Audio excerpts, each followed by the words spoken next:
The boiler's in the same place it's been for almost a decade. You pride yourself on your maintenance and doing the right thing. You don't take shortcuts like the other techs do. The maintenance routine includes checking the low water cutoffs, operating and limit controls.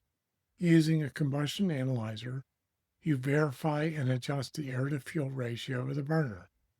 What if I told you there was one test that takes only a few minutes and you're not doing it right now that could bring this whole thing crashing down?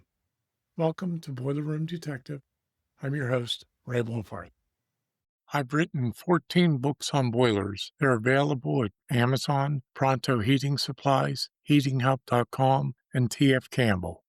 If you take care of boilers for a living, whether you're a full-time tech, a school custodian, or a building engineer, you already know the big mechanical stuff. Burners, pumps, controls, safety valves. But the fastest way to kill a boiler isn't a bad flame. It's the water inside the boiler. And the single most important thing about that water is the pH. pH is cheap to test, easy to adjust, and ignoring it costs you thousands of dollars in tube replacements and downtime. What is pH anyway?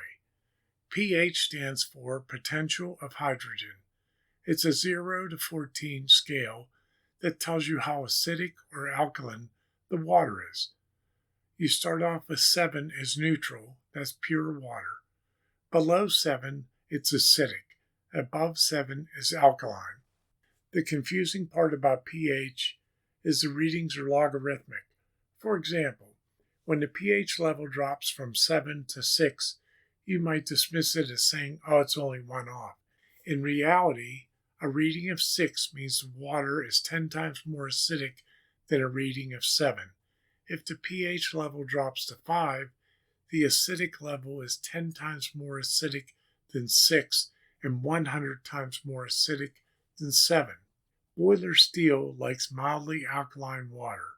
Most manufacturers and water treatment programs typically want water in the following ranges. For a hydronic boiler, they want it between 8.5 and 10.5. For low pressure steam boilers, they want it between 10.5 and 11.5.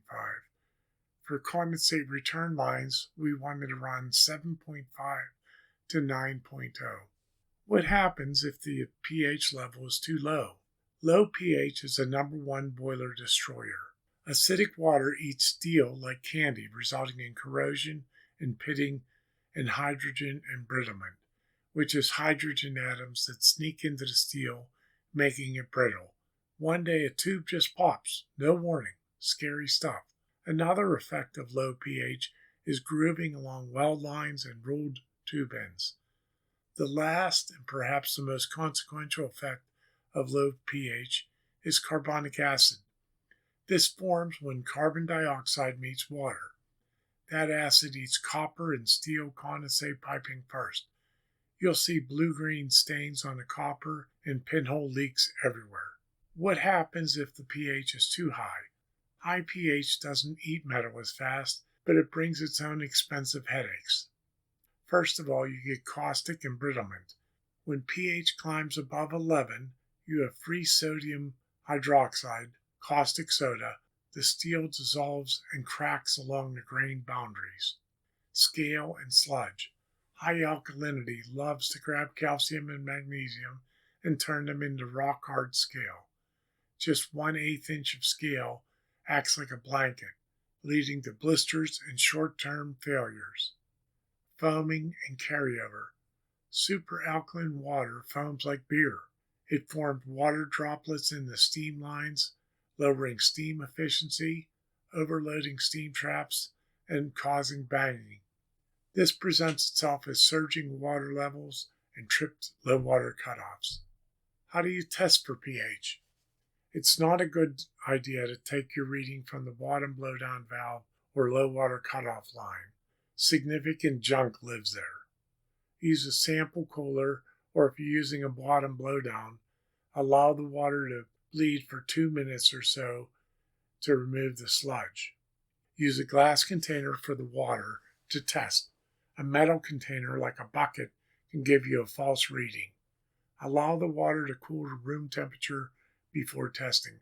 Hot water gives falsely high readings because CO2 flashes off. Now you get to choose which way you want to test. Strips are the easiest and fastest way to check for pH. They have an accuracy of plus or minus 0.5 pH. The most accurate is a digital meter, 0.02 pH. Why does the pH keep changing? You can have perfect chemistry today and tomorrow it's drifting again. Common reasons for pH readings to drift. Fresh makeup water is usually acidic and full of oxygen and CO2. CO2 from the breakdown of bicarbonates turns into carbonic acid.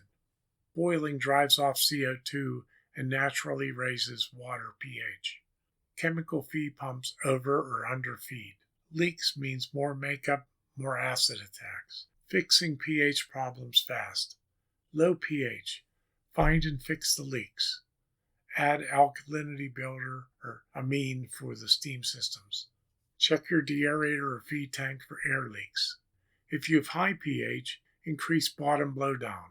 Cut back the chemical feed pumps or dilute with softened water. If you find this video helpful, please like, subscribe, and share. And I'll see you on the next case.